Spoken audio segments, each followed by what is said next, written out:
नमस्कार, मैं अंजलि मिश्रा। स्वागत है आप सभी का द न्यूज में। मुजफ्फरनगर में बैठकर टाइम बोतल बम बनाने वाले जावेद की गिरफ्तारी के बाद अब पुलिस ने इमराना को भी गिरफ्तार कर लिया है। वही इमराना जिसने जावेद से 200 के करीब जो है बम बनवाने का ऑर्डर दिया था। वहीं दूसरी तरफ गृह मंत्री अमित शाह ने विपक्ष पर जमकर निशाना साधा। आम आदमी पार्टी के घोटाले का जिक्र किया तो आम आदमी पार्टी बौखला गई और इसके बाद अरविंद केजरीवाल के साथ साथ आम आदमी पार्टी के कई और अन्य नेता गृह मंत्री अमित शाह के बयान पर प्रतिक्रिया जो है देते हुए नजर आए और उन्होंने ये कहा कि अगर ईडी और पीएमएलए वाला जो हिसाब किताब है अगर उसे हटा दिया जाए तो फिर बीजेपी के जी लोग जो है उन्हें छोड़कर चले जाएंगे और अपनी नई पार्टी भी बना लेंगे। यानी उनका कहने का तात्पर्य है कि बीजेपी के अंदर जो लोग हैं वो जो है ईडी और सीबीआई के डर से उसके अंदर बैठे हुए हैं या पार्टी जो है ज्वाइन कर रही है। सबसे पहले बात कर लेते हैं मुजफ्फरनगर से जो जुड़ा ये मामला है जहां पर इमराना को यूपीएससी जो है एसटीएफ द्वारा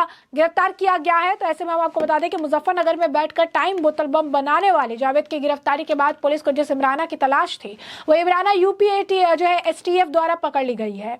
17 फरवरी 2024 की शाम को पुलिस ने उसे उसके घर से गिरफ्तार किया और अब उसकी पूछताछ उससे जारी है। एसटीएफ के बाद दिल्ली की आईबी की टीम भी इमराना से पूछताछ करेगी। आपको बता दें कि एक रिपोर्ट के अनुसार अब तक की पड़ताल में सामने आया कि इमराना 15 साल पहले तक भट्ठी पर मजदूरी का काम करती थी और आज उसके पास कई मकान और फ्लैट है। साथ ही वह महंगी गाड़ियों में भी घूमती है। पुलिस एक और पता लगा रही है कि उसके पास इतना पैसा कहां से आया। वहीं दूसरी ओर यह ज्ञात हुआ कि उसने बम इसलिए बनवाए थे ताकि जब लोकसभा चुनाव से पहले सीए लागू करने की घोषणा हो तब वह उन बमों का इस्तेमाल कर सके। बताया जा रहा है कि इमरान ने ऐसा ऑर्डर दिल्ली के किसी शख्स के कहने पर दिया था। ये शख्स कौन है इसके बारे में आगे जानकारी आएगी। यूपी पुलिस की एसटीएफ इमराना की गिरफ्तारी के बाद अब उसके नेटवर्क के बारे में सूचना जुटा रही है। पता लगाया जा रहा है कि इमराना ने पिछले किन संगठनों का हाथ है और उसकी मंशा क्या है। इसके अलावा यह भी मालूम हुआ कि इमराना और जावेद एक दूसरे के संपर्क कैसे आए। दरअसल पुलिस ने बताया कि इमराना का इलाज 2009 के जावेद के पिता हकीम ज़रीफ अहमद से चल रहा था और उस समय भी इमराना ने जावेद से 2 बम तैयार करवाए थे। इसके बाद एक बम का प्रयोग चलाकर किया गया था जबकि दूसरे को काली नदी में फेंक दिया गया था। इस बार भी उसने 10,000 रुपए देकर बम तैयार करने को कहे थे और बाद में 50,000 का वादा किया था। बता दें कि इमराना के पकड़े जाने से पहले खबर आई थी कि इमराना ने साल 2023 में मुजफ्फरनगर में हुए दंगे के दौरान भी तकरीबन 200 बम ऑर्डर देकर बनवाए थे और इन बमों को उसने दंगों के दौरान बंटवाए थे। उस दंगे के दौरान मुजफ्फरनगर और आसपास के इलाकों में बड़े पैमाने पर हिंसा हुई थी। हालांकि कुछ रिपोर्ट में बमों की संख्या 100 से अधिक बताई जा रही थी और कुछ रिपोर्ट में कह रहे थे कि 50 से अधिक बम बनाए गए थे। लोग इसे इमराना बाबा के नाम से भी जानते थे क्योंकि वो काला जादू वगैरह का काम भी करती थी। जावेद की गिरफ्तारी के बाद से ही एसटीएफ और पुलिस इमराना की तलाश कर रही थी और इसके बारे में पता चला कि शामली जिले की रहने वाली है लेकिन मुजफ्फरनगर में मुस्लिम बहुल खालापार इलाके में रहती है। जावेद की गिरफ्तारी के बाद वो जांच एजेंसी के उसके घर रेड मारी थी और वो पहले ही फरार हो गई। अब इमराना की बेटी रुखसार ने बताया कि उन्होंने अपनी अम्मी को पुलिस को सौंप दिया है। वही पुलिस ने कहा कि बताया कि इमराना ने गहनता के साथ पूछताछ की जाएगी, इसके बाद ही कुछ कहा जा सकेगा। जावेद ने इसे इमराना के कहने पर टाइम बम बोतल बनाए थे। इन बमों को बनाने के लिए उसने गन पाउडर 999, लोहे की छोटी गोलियां, रुई, पीओपी आदि का इस्तेमाल किया था।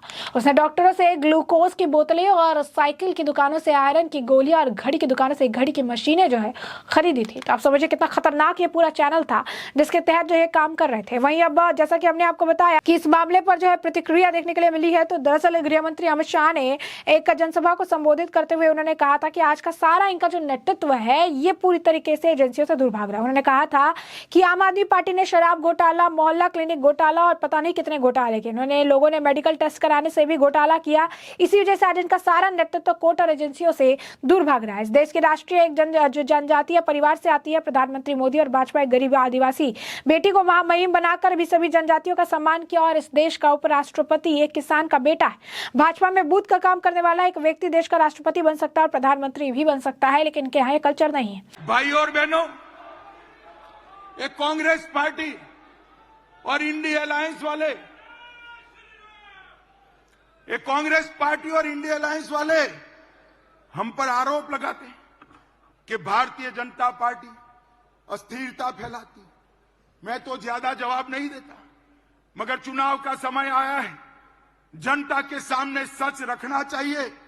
मैं आज ये कहने आया हूं कि कांग्रेस पार्टी की कभी से, जब से इंदिरा जी प्रधानमंत्री बनी तब से, ना लोकतंत्र में श्रद्धा है, ना लोकतांत्रिक प्रक्रियाओं में श्रद्धा इन्होंने न्यायपालिका, ब्यूरोक्रेसी, मीडिया, चुनाव आयोग, कैग जैसी सभी संवैधानिक संस्थाओं का धज्जियां उड़ाने का काम किया है।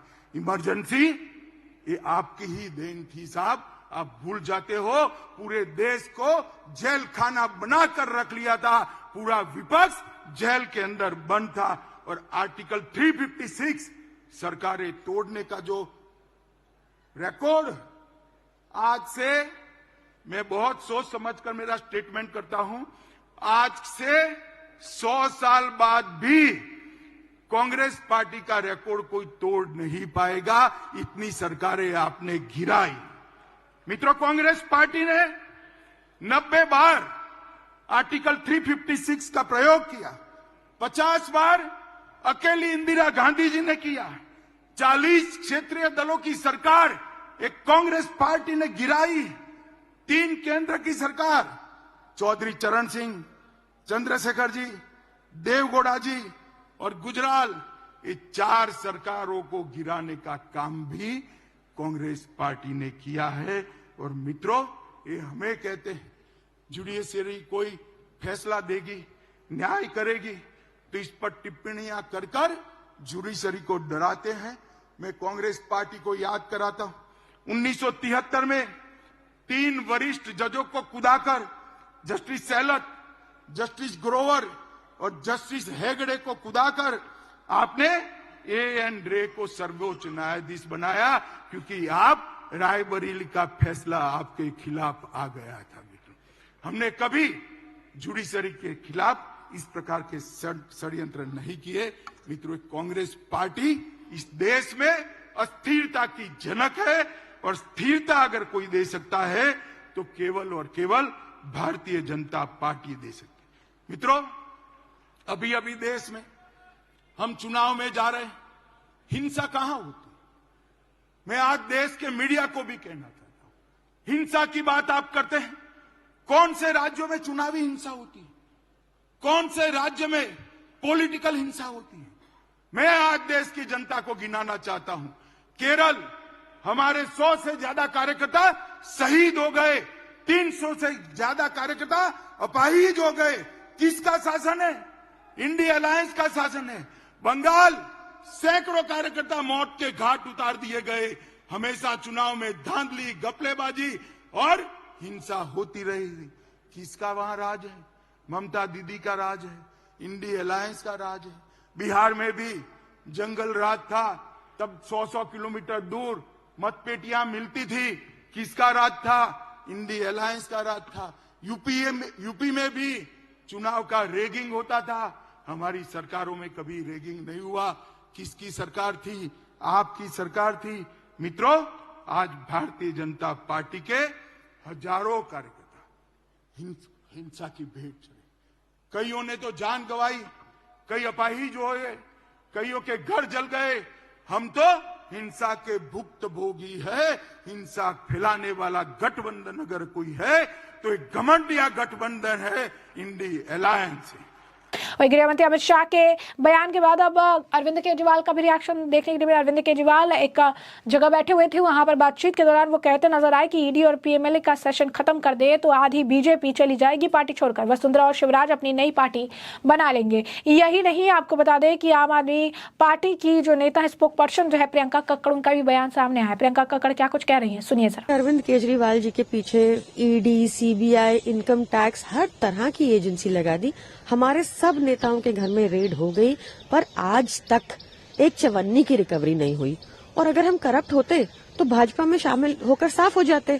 तो इसलिए अमित शाह जी बताएं कि जो पूरे देश में एमएलए खरीदे गए हैं उस पर कितना खर्चा हुआ और वो सारा पैसा कहां से आया। जैसा कि आपने सुना, उन्होंने कहा कि अगर ED, CBI, income tax department जो है वो सिर्फ और सिर्फ अरविंद केजरीवाल और हमारे जितने भी कार्यकर्ता और लीडर्स हैं उनको टारगेट करती है। अमित शाह को ये बताना चाहिए कि एमएलए को जो ये हर जगह खरीद रहे हैं, खरीद फरोख्त उसकी कर रहे हैं, उसके लिए उनके पास आखिर पैसे कहाँ से आते हैं जो दूसरे पर घोटाले के आरोप लगाते हैं। तो ऐसे में हमने आपको जो पूरा मामला है ये बड़े विस्तार से बताया है कि अब पूरा मामला क्या है, किस तरीके से एक तरफ जो है मुजफ्फरनगर दंगे से जुड़े एक व्यक्ति, और खासकर आपको बता दें कि 200 बमों का ऑर्डर भी दिया हुआ था इसने, और और इसे गिरफ्तार कर लिया गया है, जिसका नाम हम आपको फिर से बता दें, इसका नाम जो है ये बताया जा रहा है कि जो है यूपी जो है इमराना इसका नाम है, और यूपी एसटीएफ द्वारा इसको पकड़ा गया है।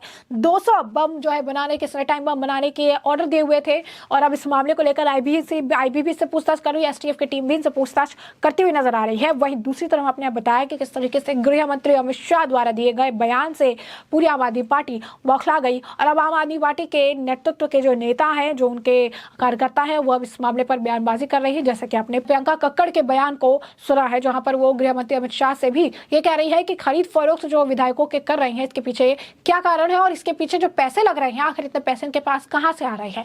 तो ऐसे में हमने आपको जो पूरा मामला है ये बड़े विस्तार से बताया है कि यह पूरा मामला क्या है, और अब इस पूरे मामले पर आपकी भी जो राय हो हमें कमेंट सेक्शन में कमेंट करके जरूर साझा करिएगा। धन्यवाद।